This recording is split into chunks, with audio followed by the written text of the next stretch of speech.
Hi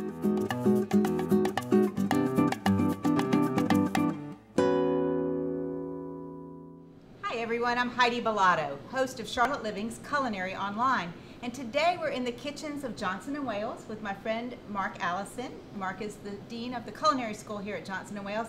And you've been so nice to invite us into your working kitchens where your students learn. Heidi, you are always welcome. Oh, thank you. On campus. Thank it's a you, pleasure to have you back today. Well, we have all of my favorite things here. Good. Lots of Thai flavors and mussels. I adore mussels. My favorite food Yeah. is Thai cuisine followed by French, and you've got them sort of the same influences going on together. Yeah. So today we're going to try some Beautiful. mussels. Okay, and great. I was just thinking, with the summer coming along, what better dish to take a bowl of mussels out onto the deck and share it with the family. It's a great thing to do. So we've got some really fresh mussels. Now remember, with mussels you want to clean them in cold running water, and if they've got any of the shells that are slightly open like this one here, just tap it on the bench and hopefully it's going to close. If it doesn't start to close, then discard it because the mussel inside is dead. It's already dead. So if it closes up, then it should be fine. These are really fresh, just flown in today, so they should taste beautiful. And when we clean them, we scrub off what they call the beard. Yeah, right? take off all that beard, because it's the beard that's been holding them on under the water. Okay. So we've got a pan on, and we're going to take off the lid. We're going to add some olive oil to the pan and let that warm up. And while it's warming up, we've got some garlic cloves, and we're just going to take a knife and we're just going to quickly chop them up. They don't have to be too fine, because we just want to get that nice flavor. Whole garlic. Whole garlic, really good for your heart, and it's going to really give a nice flavor to the mussels. So just roughly chop them up, and then we've got a Thai red chili as well. So we're going to take the garlic, we're going to add it to the pan. You can hear that the pan is already hot. And are you worried about that garlic burning, or are you going to put in more ingredients fast I am enough? going to add the red chili. I've got some lemongrass. We're going to add together. Just remember, every recipe that we do is always really simple. Right. And we're just going to move them around the pan. And you've got a nice heavy bottom stock pot there too. Oh, so it's a really beautiful heavy pan. It's a nice German pan from WMF. That's exactly right. Really good company that we're working with. Great. Then we've got some full fat coconut milk. I asked Mark earlier if he had a preference between the regular coconut milk that you buy in a can. Now this is Asian coconut milk, not Coco Lopez like you make a pina colada with, or the kind that comes light, L-I-T-E. And you really prefer the whole fat? I prefer the whole fat just because I'm a great believer in moderation. Yeah. And you can have anything you wish to eat as long as it's in moderation.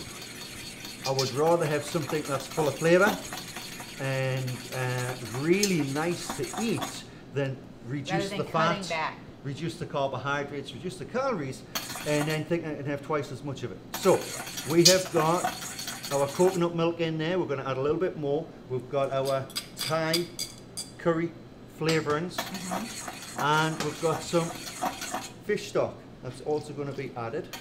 And now that is Nam Pla, also N-A and then P-L-A. It's exactly right. And yeah, here's the funny thing about this Thai fish sauce. It stinks. It smells like sweaty feet. It's awful, but it tastes delicious. So when you open up the jar, it's available in lots of local grocery stores. All of these ingredients are. When you open up the jar or the bottle after you use it, keep it in your refrigerator. That's the sauce ready. Then we're going to tip in the mussels. We're going to bring that to the boil, and then we're going to put the lid on, shake it around a bit, let it steam for around about 4 or 5 minutes, and they will be perfect. And so we're just going to wait, as it steams, those mussels will open further. Exactly. Yeah, perfect. And all of that flavor will be absorbed into the flesh of the mussel, and it'll taste absolutely beautiful. It smells wonderful already. Good. Good, great.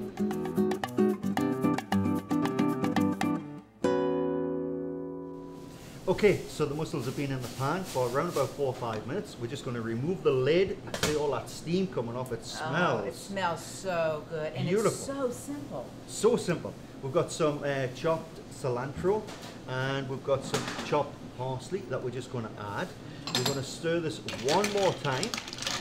Oh, you can see that rich sauce, and the mussels are all open. looks absolutely beautiful. And now we're just going to tip some of this into our bowl, and we just want some of them mussels to come out as well. And Heidi, I don't want to splash you here. You're good, you're good. Here, I'll help. Get them started. There we go. And that. A big pot of them. Oh, man. Look. But you really want a lot of mussels when you have a crowd. Gorgeous. There we go. I didn't do that so neatly. That's okay. That's okay. That's okay. Now, proof of the pudding. Okay. We're going to try one. Yeah, absolutely. Are you kidding? The smell gorgeous.